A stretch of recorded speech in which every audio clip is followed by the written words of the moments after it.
What if I told you that Clarisse La Rue is Percy Jackson's version of Achilles? Hello there, and welcome to today's video, where I'm going to be examining Clarisse's role in The Last Olympian as an example of Rick Riordan's incredible ability to take the old school Greek myths, which are so full of patterns like pride, betrayal, and war, and reframe them in a way that allows some characters to repeat those cycles blindly, while others break free from the mold. But in order to explore these concepts fully, it's important to do a quick little recap on the Greek myth of Achilles found in the Iliad. For those of you unversed in your Greek mythology, Achilles took part in the siege of Troy, and was widely regarded as the greatest warrior the Greeks had. Unfortunately, a dispute with with one of the kings, Agamemnon, over the spoils of war, led Achilles to withdraw his forces, forbid them from entering the fray against Troy, while Achilles sat on the sidelines, refusing to participate, until Agamemnon gave him what Achilles saw as having rightfully earned for himself. This, coupled with some shenanigans by Zeus at the behest of Achilles' godly mother, led to the Greeks suffering at the hands of the Trojans. Various Greek leaders, including Odysseus, attempt to placate Achilles, to no avail. Things don't seem like they're going to change, until one day, while Achilles is out, his close friend, Patroclus, I think that's how you pronounce it, steals his armor and leads his armies against Troy in his stead, resulting in Patroclus falling to Hector, the Prince of Troy. Finding out about Patroclus' death and deception, Achilles is enraged and fights Hector to the death, leading to the Prince of Troy's fall. Now, Achilles' story is one of wrath and loyalty, emotions so central to the Iliad that the poem is often referred to as the Wrath of Achilles, which brings us quite neatly to Clarisse. The Last Olympian starts out by immediately drawing the parallels between Clarisse and Achilles, by showing us how the Ares cabin and the Apollo cabin have been fighting over a flying chariot that was captured technically by the Apollo campers, but on a raid led by the Ares cabin. This leads to Clarisse announcing that she won't fight against Kronos' armies until she feels her cabin is shown some respect. Sure, Clarisse snapped. Always more important matters than what Ares needs. We're just supposed to show up and fight when you need us and not complain. All of you can fight this war without Ares. Until I get satisfaction, no one in my cabin is lifting a finger to help. Have fun dying. And, true to her word, she refuses to fight, even when on the eve of battle, the Apollo cabin gives her the chariot, saying that it's just not worth dying over. During the Battle of Manhattan, Percy sends Selina Beauregard back to camp to try and convince Clarisse to help them, as Selina has become pretty much Clarisse's best friend. However, unable to convince Clarisse, Selina steals her armor and leads her cabin into battle against a draken that can only be slain by a child of Ares, and she dies in the process, telling Clarisse that her cabin followed her because they wanted to believe it was really Clarisse. Now this causes Clarisse to go on a bit of a warpath, slaying the draken and routing the Titan Lord's forces. But this story thread actually builds on what came before. See, as Achilles went to Troy in search of glory on the battlefield, a sentiment that Clarisse has mirrored throughout the Percy Jackson books, always searching for a fight to bring glory to Ares' cabin and gain her father's approval. But there's a crucial difference between Achilles and Clarisse. Achilles, throughout the Iliad, acts due to pride and wrath, and while both are present in Clarisse's story, her true driving motivation upon Selina's death is grief and remorse, mixed in with a healthy dose of wrath.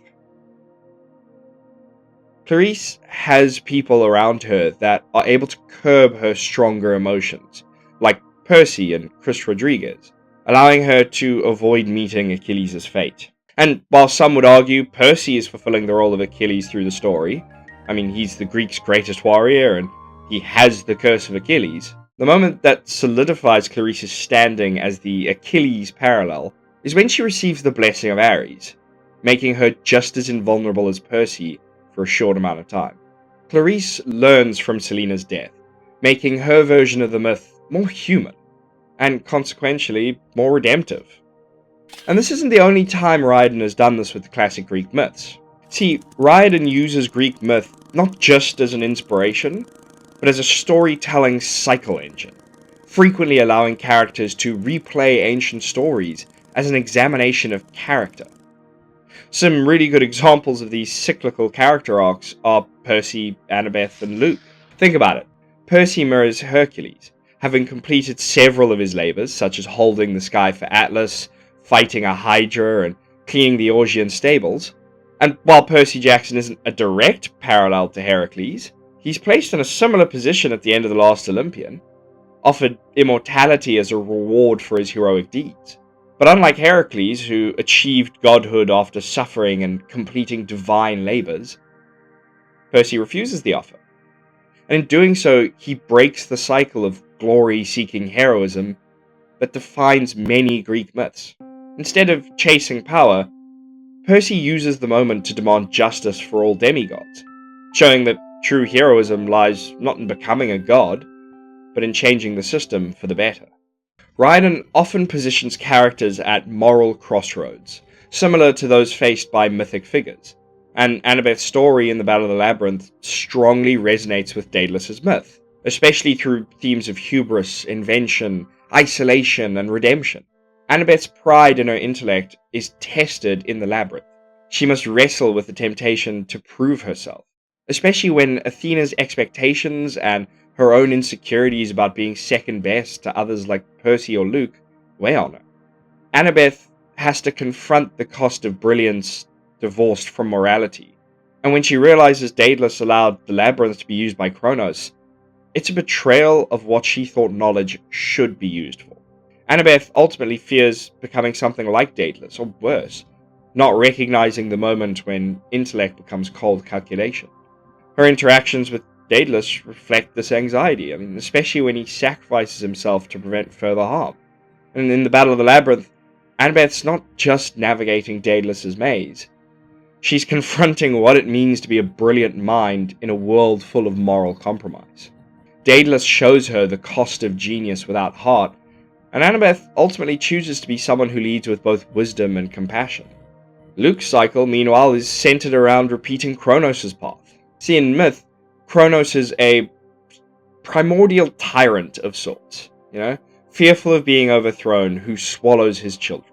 He's the father figure, a symbol of entrenched power and fear of change. And Luke, as the vessel for Kronos, ends up kind of mirroring the very cycle he hated, as he becomes the pawn of an oppressive regime. Luke rebels against the gods for neglecting demigods, only to become an instrument of something even worse. Just as the Olympians overthrew Kronos and became their parents, Luke becomes what he swore to destroy. A child trying to fix the past, but doomed to repeat it. Luke's tragedy is that he tries to escape the myths, only to get trapped in the very one he thought he could outsmart.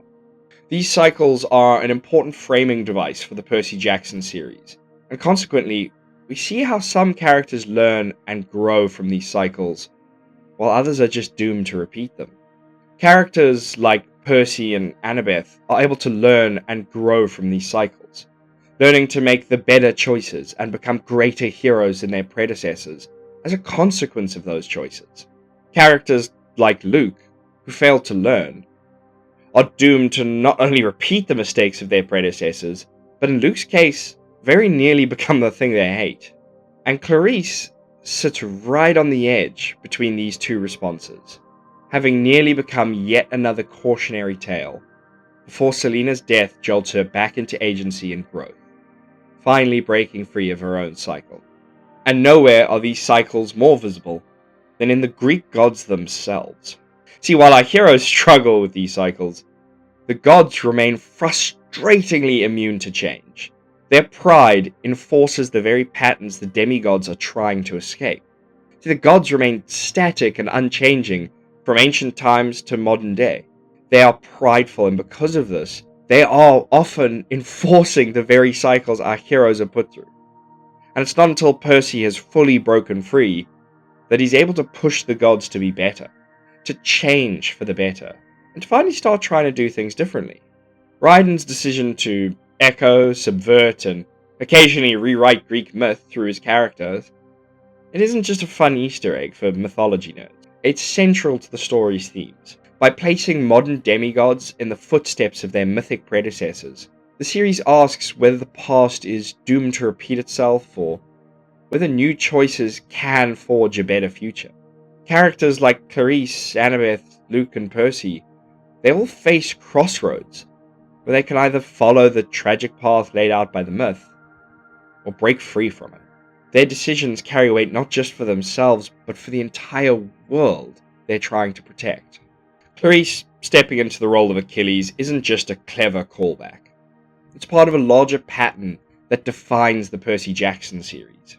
Clarisse's growth, sparked by loss, contrasts sharply with the gods who, despite everything, refuse to change until they're forced to, by their children.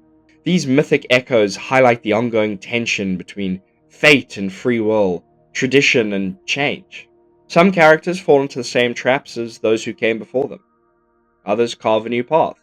And that's what makes these stories more than just modern retellings. They're reminders that we inherit more than just history. We inherit the responsibility to shape it differently.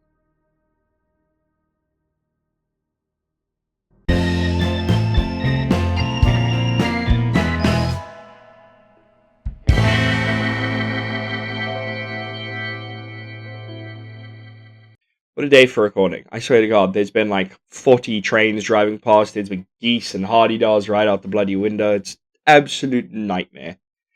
Hopefully, you can't hear all of that. Oh, God. Anyway, thank you for watching.